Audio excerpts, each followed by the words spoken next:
Hello, Pewter people. Scott Reynolds here with another Pewter Pulse. If you've been reading our articles at pewterreport.com or watching our videos and podcasts on our Pewter Report TV YouTube channel, you knew that the Bucs were targeting Josh Grizzard to be the team's new offensive coordinator.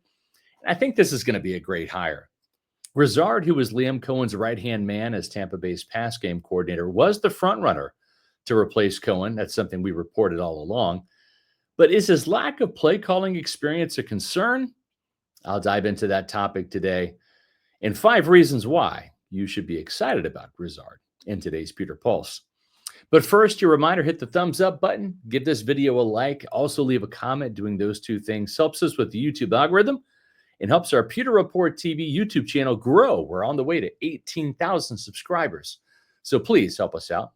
Greatly appreciate it.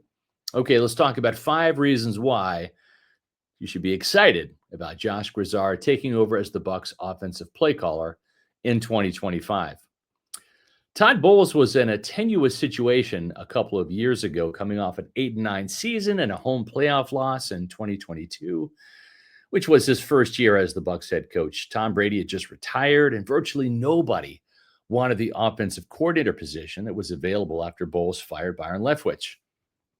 The team offered the job to Bengals quarterbacks coach Dan Pitcher and Georgia offensive coordinator Todd Monken, but both turned down Tampa Bay because of the league-wide perception that Bowles was on the hot seat.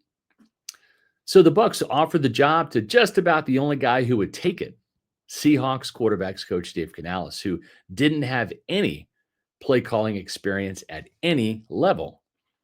2 years later and a couple more NFC South championships, and Bowles and general manager Jason Light have hired another offensive coordinator without that any play calling experience at all, and Josh Grizzard.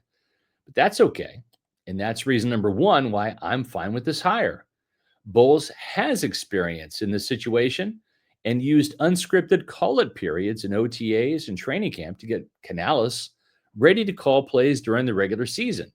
In fact, nearly all of the candidates that the Bucs interviewed this time around to replace Liam Cohen did not have any play calling experience. If they did, it was minimal. So Bowles will spend the spring and summer getting Grizzard ready for the fall. Reason number 2 is Josh Grizzard's intelligence. When I was probing the Bucs brass for their opinions on Liam Cohen's new hires last offseason, guys like new offensive line coach Kevin Carberry and wide receivers coach Brian McClendon, the guy who kept getting mentioned to me was Grizzard, a Yale graduate and a passing game savant. Calling plays is all about making the correct, quick adjustments. Intelligence matters, as does the ability to rapidly absorb and input information to make those necessary in-game adjustments. Everything I've heard tells me that Grizzard has the intelligence for the job. Reason number 3 is the continuity that Josh Grizzard brings to the table. Bowles and Light were wise to note that the success of the offense last year wasn't just due to Liam Cohen's play calling. It was the game planning, the execution by the staff that Cohen had assembled. The Bucs wanted to keep all those assistants in place, as well as the system, the scheme, the concepts, the verbiage, and the playbook for the sake of continuity. So promoting from within makes a ton of sense. And as the pass game coordinator, Grizzard worked closely with Baker Mayfield last year and already has a great relationship with him. Reason number 4 is the fact that Josh Grizzard has been exposed to a lot of great offensive minds dating back to his days as an assistant at Duke with David Cutcliffe, to being impressive enough to stay on for not just 2, but 3 different regimes with the Miami Dolphins. Grizzard started working in Miami under Adam Gase, and then stayed on for Brian Flores and Mike McDaniel in Miami. Gase was Peyton Manning's offensive coordinator with the Broncos. Chan Gailey was one of Flores' coordinators, and Mike McDaniel brought a version of Kyle Shanahan's offense to the Dolphins. And then, of course, Liam Cohen was a disciple of Sean McVay, so there's that influence too. Reason number 5 is that Josh Grizzard has already proven himself in Tampa Bay. Cohen gave Grizzard the responsibility of putting together the Bucs' third down packages last year.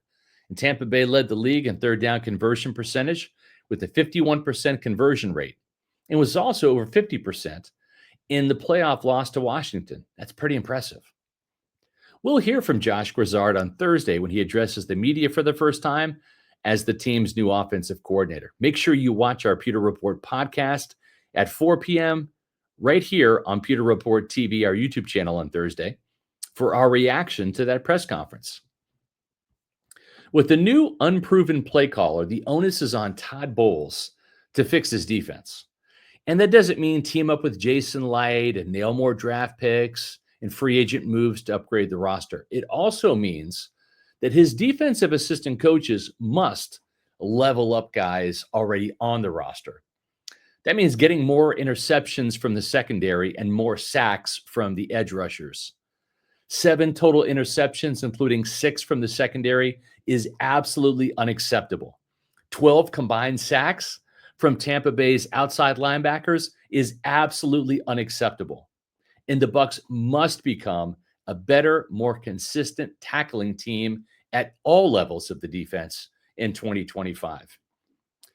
The Bucs were an offensive-driven team all year long in 2024. From week 1, when Liam Cohen's offense dropped 37 points on the Commanders in a 37-20 win.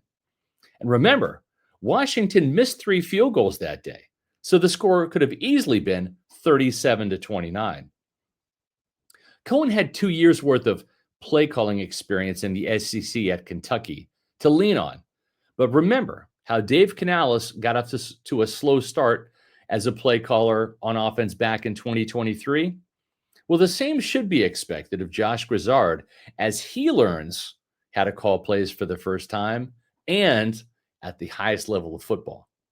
So Bowles' defense needs to be ready to put on the superhero cape at the start of the season to help Grizzard out, just like it did in 2023 during the team's 3-1 start, with Canales calling plays for the first time.